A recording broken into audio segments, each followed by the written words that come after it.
Alors, dans la série On fait tout avec les batteries Makita, j'ai acheté le pistolet à colle.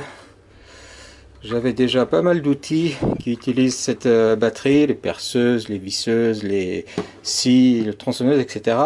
Et j'ai vu qu'il y avait cet outil qui peut être bien pratique parce que lorsqu'on doit faire les plaintes sur toute une pièce et qu'on se bat avec la rallonge, je me suis dit que ça peut être très pratique d'être sans fil. Et du coup, vu que ça coûte à peu près 25 euros sur AliExpress, du coup, j'ai acheté. Ça arrive dans un carton qui est lui-même dans un sac, donc pas super bien protégé. Là, coup de bol, ça a bien voyagé. Comme d'habitude, une notice qui dit pas grand-chose. Apparemment, ça consommerait 100 watts. Il faut 3 à 5 minutes pour que ce soit en température. On va voir ça. Et ce n'est pas réglable en température.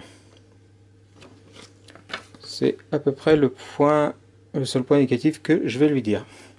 Donc on met la batterie. Ici on voit il y a une LED qui s'allume et il y a un bouton ici qui permet d'allumer ou d'éteindre. On peut supposer que lorsque la LED est allumée, ça veut dire qu'il est allumé.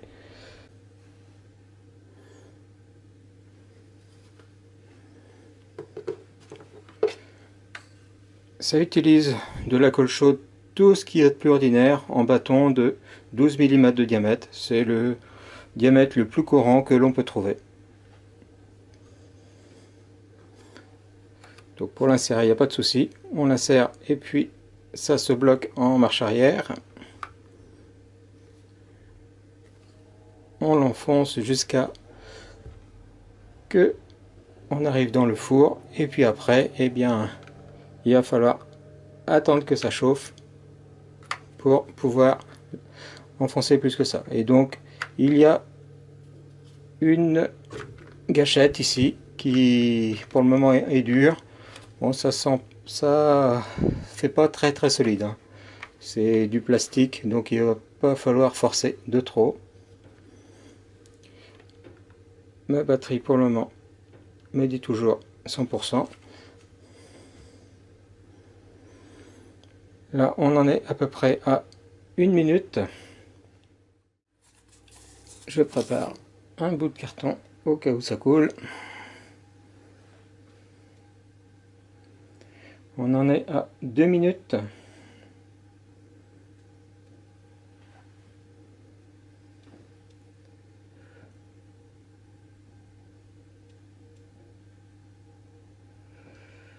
Donc la buse est chaude, le corps est chaud, les fils électriques sont chauds également. 40 degrés à ce niveau-là. On voit du 45 degrés ici dessous. 70 degrés. Et maintenant la buse commence à être bien chaude. Enfin pas tant que ça. Sur le caoutchouc on voit 72 degrés. Et la buse pour le moment n'est pas très chaude. Puisqu'on voit bien ici sans caméra thermique que cette partie là est en caoutchouc. Il y a juste cette partie là qui sera très chaude. C'est quand même marqué que ça peut être chaud. Donc on est à 3 minutes là. Qu'est-ce qui se passe?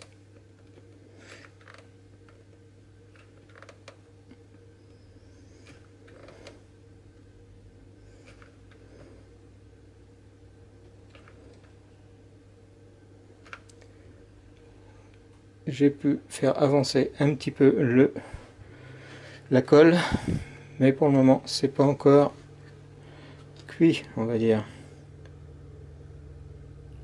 J'obtiens 80 degrés et ici 80 degrés également.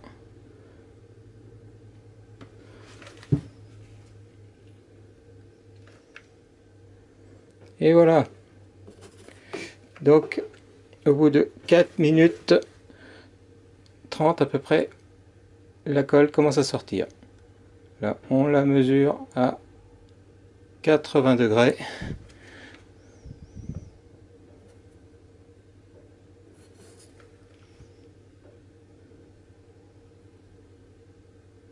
87 degrés.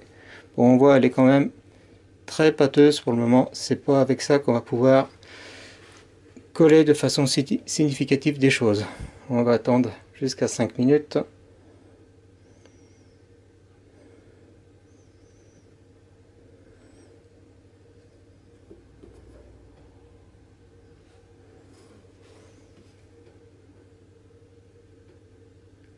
On est toujours dans les 80 degrés et ça reste relativement pâteux. On va attendre encore un petit peu.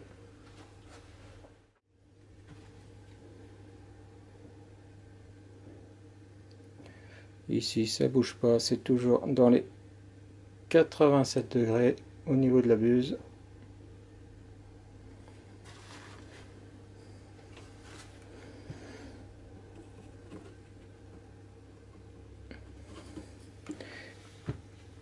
Et la consistance est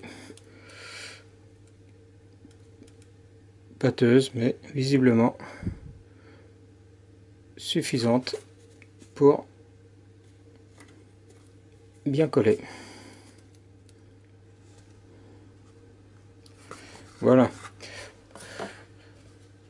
Bon, ben le verdict est un petit peu moyen, on va dire. Je m'attendais à que ça chauffe un peu plus que ça. Ben, le fait que ce soit sur une batterie, ben, peut-être que c'est ce qui limite l'appareil. Donc ça fonctionne, mais si vous avez besoin pour un comportement vraiment résistant de liquéfier un peu plus la colle, celui-ci va pas faire. Il faudra peut-être le modèle 220 volts, mais pour le reste ça fonctionne. La batterie indique toujours les 4 bars, donc ça n'a pas l'air de consommer beaucoup de courant finalement. Alors par acquis de conscience, je l'ai branché sur mon alimentation stabilisée que j'ai réglée à 19 volts. C'est la tension moyenne d'une batterie type Makita lorsqu'elle est entre la pleine charge et la décharge. On peut même mettre «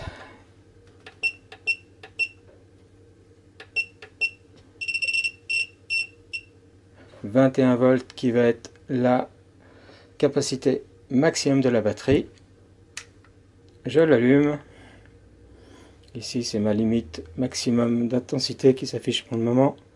Et on voit que sous 21 volts, je draine 1,2 ampères, ce qui correspond à 25 watts.